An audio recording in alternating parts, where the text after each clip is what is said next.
Moi, mon frère a eu un cancer et quand il était malade, ma mère, elle disait, faut surtout pas dire le mot, on dit pas de quoi il Faut pas en parler, ouais, il faut faut pas en vraiment. parler.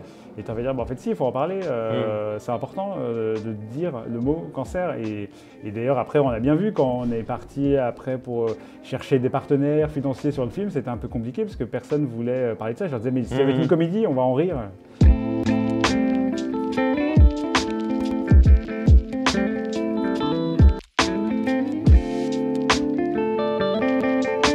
Bonjour Rudy, Ah bah, salut. merci de nous accorder cette petite interview. Donc tu viens juste de sortir de ta séance Ouais. du film Je ne suis pas un héros. Est-ce que tu peux nous dire, moi j'ai une première question, qu'est-ce que tu penses de 40 ans et Ah du bah. public 40 années? Bah, ils ont l'air hyper cool, non? Bah ouais, moi je trouve Je aussi. sais pas, je leur ai pas encore trop parlé là, mais ils ont l'air très sympas, non? Ouais, les a priori sur ton film ont l'air hyper positifs. Ouais, c'est vrai. Ouais, Cool. bah ouais, on a vu les gens te suivre jusqu'aux toilettes, jusqu'au studio d'interview. Et de Non, manière mais ils ont plus- bien rigolé, donc je suis content, ouais. Bah ouais, et de manière plus générale sur le festival, qu'est-ce que tu penses du festival Les Égaluantes? Bah, d'une manière générale, tous les festivals, c'est une chance énorme pour nous de. Quand on fait le film, on est tout seul et tout, et c'est une chance énorme d'un coup de pouvoir le montrer à des gens, quoi, de pouvoir parler avec des gens. Donc le cadre du festival nous permet ça, et puis de se retrouver à 20h à picoler avec des spectateurs, c'est vraiment trop cool, quoi. Alors, Pas de ça- picoler, mais de parler avec les gens. Et le festival des Égaliants, c'est la première. Je viens d'arriver, je suis arrivé là il y a 1 heure, donc donc tu vas encore. j'attends un peu avant de te dire si j'aime bien ou pas. C'est ça, tu mettras une petite note sur 20, on fera un truc. Ouais, non, mais ça a l'air trop cool. Et t'es Ça a allé, l'air très convivial. à la rencontre du public de Coutances aussi il y a un Ouais, petit moment. c'était cool. Donc la Normandie pour toi est une bonne terre Ouais. pour faire découvrir les films. Pour parler un petit peu de ton film Je ne suis pas un héros, donc il est sorti mercredi. Est-ce que la manière de faire ce film, pour toi c'était, on va dire, dans la manière de le présenter au public, est-ce que tu t'attends à des retours plutôt positifs ou négatifs envers les personnes que tu vises dans ce film? Tu veux dire par rapport aux gens qui sont malades, c'est ça? Absolument. Bah, comme le film, c'est pas une comédie qui se moque des malades, c'est une comédie qui se moque du regard des autres et du coup du regard des gens non malades sur les malades. Ça se moque de toutes les maladresses qu'on peut faire, qu'on peut avoir quand on parle à des gens qui sont malades. Donc je pense que...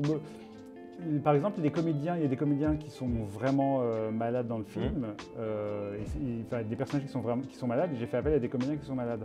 Et eux, quand ils sont venus voir le film, ils m'ont dit ça nous fait du bien, ça nous a fait du bien en fait qu'il y ait un film qui se moque de tout ça, de toute cette, pas fausse bienveillance, parce que c'est de la vraie bienveillance, mais de toutes les maladresses nées qui viennent de cette bienveillance-là, quoi. Donc non, il faudrait voir comment les gens qui sont maladroits avec les gens malades réagissent au film. Ah, ça serait hyper intéressant. Ouais. Il y a un truc à faire autour de ce sujet-là. Et alors, toi, tu as eu envie de parler des malades, d'en rire, de rire de cela. Est-ce que comment tu as eu cette idée en fait, de film? Est-ce que je crois que tu as commencé avec le théâtre, Ouais. donc et ensuite tu t'es dirigé vers le cinéma. Ça vient du théâtre ou pas cette idée-là ou pas du tout? Non, ça vient de ma vie. Ouais. En fait, dans le film, tout est personnel sauf l'histoire. Enfin, même si quand j'étais petit, je faisais croire que j'étais malade pour pas aller au cours de sport, des trucs comme ça. Ah bah, tout le Mais, monde. tout le monde fait ça, je crois.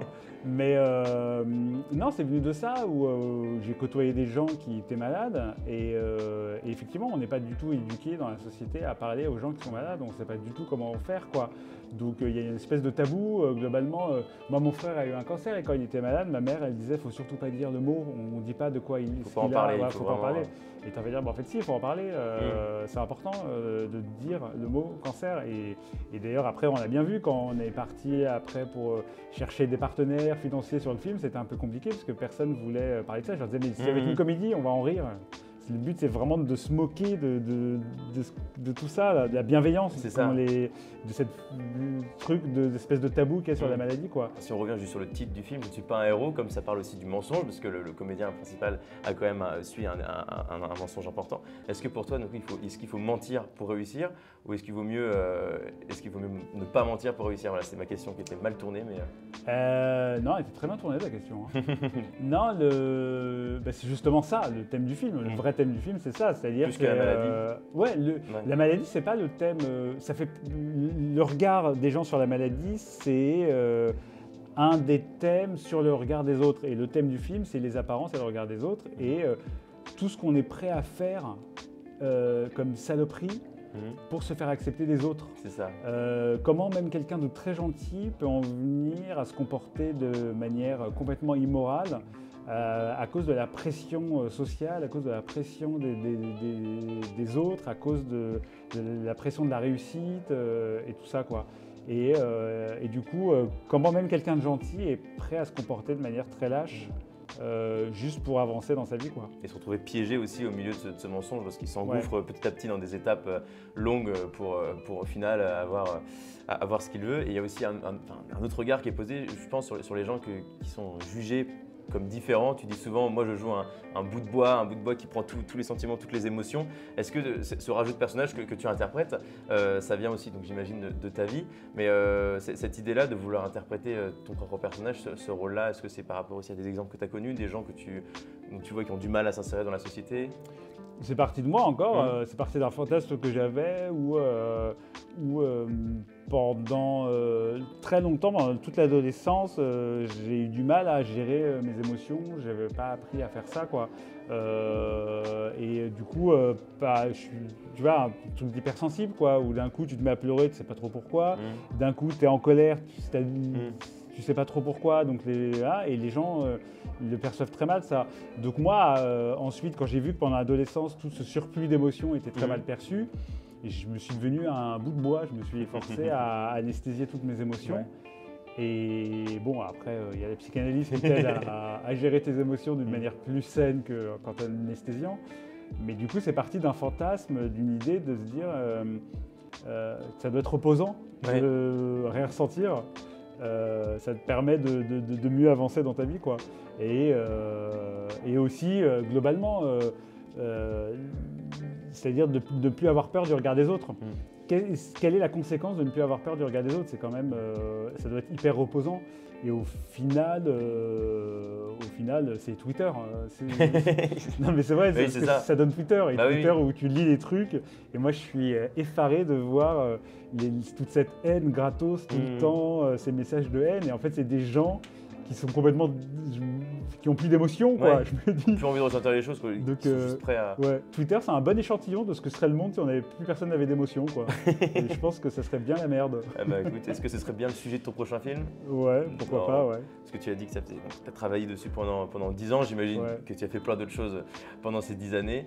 Le prochain, là, tu as dit au public juste avant que tu parlais d'un prochain film. Tu vas revenir au théâtre aussi un petit peu? En janvier, là, j'ai démarré une nouvelle pièce qui s'appelle C'est pas facile d'être heureux quand on va mal.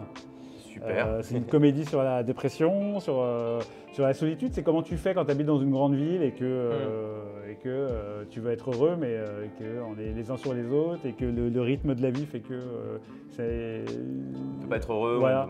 Rien n'est fait pour... et puis à quel point on est auto-centré aussi, quoi. On se pose peut-être trop de questions, je sais pas, ou peut-être pas assez. Enfin bref, c'est une comédie sur la solitude urbaine et la dépression urbaine. Donc ça, c'est à partir du du 17 janvier. 17 janvier. Donc il faut déjà aller voir ton film à partir de tout de suite au cinéma. Exactement. Il est sorti il y a quelques jours et au théâtre à partir de début janvier. Écoute Rudy, merci beaucoup. Je crois qu'il y a ton fan club qui t'attend là-haut. Ils ont beaucoup de questions à te poser. Tu vas peut-être répéter 15 fois la même chose, mais c'est important de ressentir ce que les gens ont pensé du film pour ensuite. C'est cool. Ça fait plaisir. Je suis là pour ça, quoi. J'ai envie de voir. Et puis surtout découvrir le festival. Je suis passé dans le chapiteau, ça a l'air trop cool. Il y a une ambiance de colo. On est arrivé dans le train, on était 7-8 de réal ou de comédiens et tout. Et il y a vraiment une ambiance de colo. Je suis avec Isabelle Nanty. Et il y a vraiment un truc où on va découvrir une petite ville tous ensemble avec un festival dont on a entendu parler et qui, j'espère, va tous vous surprendre parce que vous avez tous des projections différentes cet après-midi ou demain. Donc j'espère que vous partirez enchantés et que vous reviendrez. Avec plaisir, avec grand plaisir. Merci beaucoup Rudy. Merci à toi.